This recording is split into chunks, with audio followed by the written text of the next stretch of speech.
आप लोग खुश नसीब हैं, ये हम कह रहे हैं, लेकिन आपको खुद भी समझना चाहिए कि आप वाकई खुश नसीब हैं। We receive more than 1000 applications and we have the capacity only of 300। उसमें से हमने 500 एप्लीकेशंस को क्लियर किया। आज आप 500 में से 300 या 325 के आसपास यहाँ बैठे हैं, तो एक मर्तबा आप सब लोग अपने लिए ताली बजाइए। इस बार 150 से ज़्यादा उलमा ने भी अप्लाई किया है, जिनको हमने इन 1000 से अलग किया और उनके लिए अलग एक सेशन कर दिया, सो दैट उलमा and college going students can be accommodated.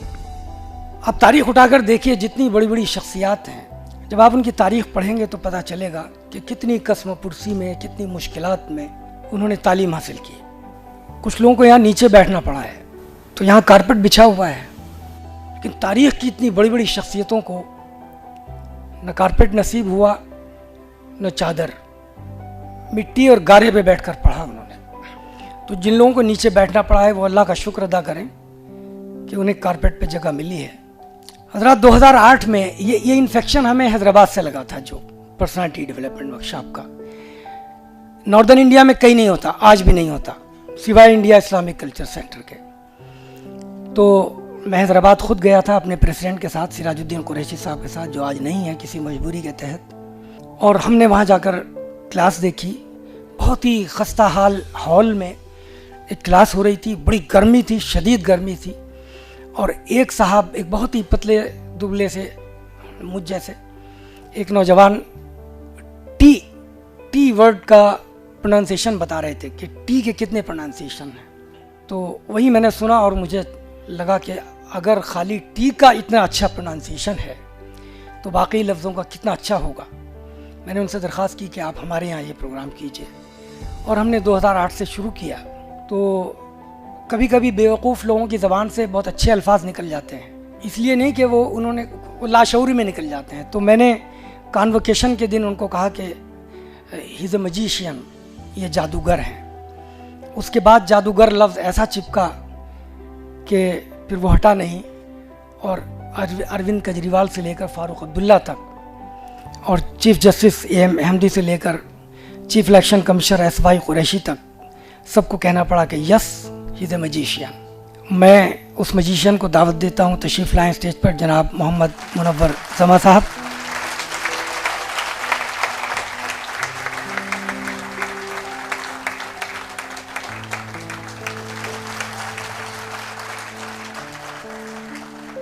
मैं जनाब एहसन खान साहब से दरख्वास्त करता हूँ कि फूल को गुलदस्ता पेश कर दें। जनाब एहसन खान साहब।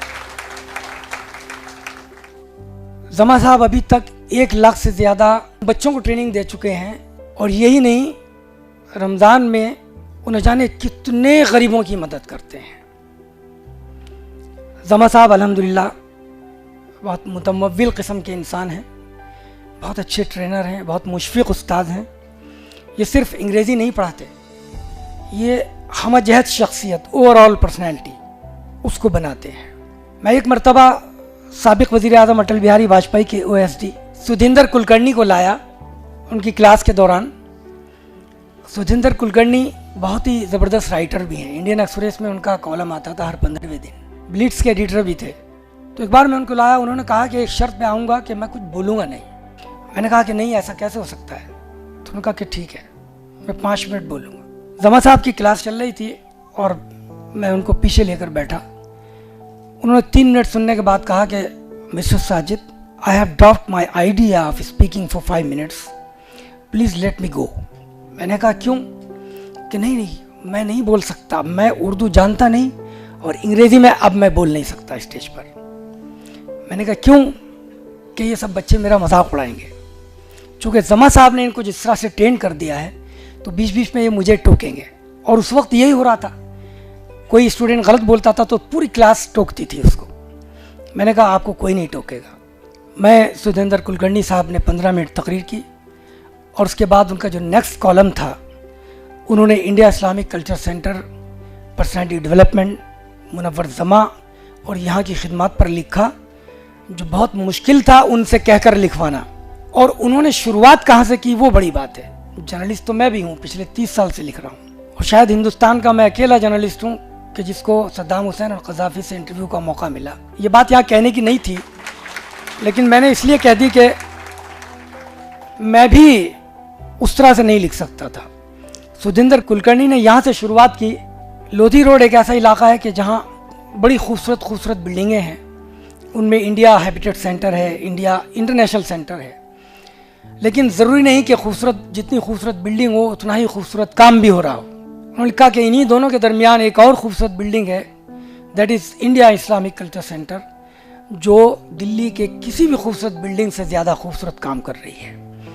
ये अटल बिहारी वाजपेयी के OSD की ज़बान से और उनके कलम से लिखवाना ये किसी के बस का नहीं था। ये किस चीज़ की वजह से उन्होंने लिखा, तो अगली लाइन में उसका पता चल गया। उन्होंने लिखा कि जब मैं दाखिल हुआ हॉल में तो मुनव्वर जमा पढ़ा रहे थे कि how not to tell lie. तो इंशाल्लाह आपकी हमजहत शख्सियत साजी होगी। बस एक बात अर्ज़ करके बात ख़त्म करता हूँ कि इल्म उस्ताद की कदर करने से आता है।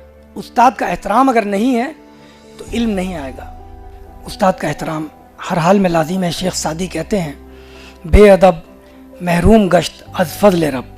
बेअदब जो है वो रब के फजल से महरूम हो जाता है। हज़रत अली के पास सहाबा की एक जमात आई और कहा कि हम तबलीग के लिए जा रहे हैं, कुछ नसीहत कीजिए।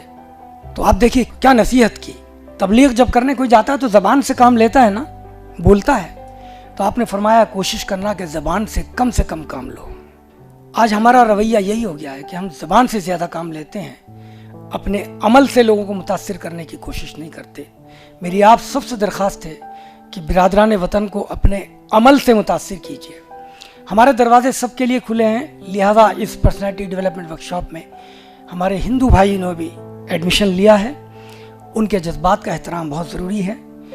हम यहाँ कोई पॉलिटिक्स डिस्कस नहीं करते, लेकिन सोशल वैल्यूज़ पे ज़रूर बात होती है। तो आप सबसे दरख्वास्त है कि उस्ताद का एहतराम कीजिए। पूरे 40 दिन तक आइए, जो नहीं आएगा उसका बड़ा नुकसान होगा।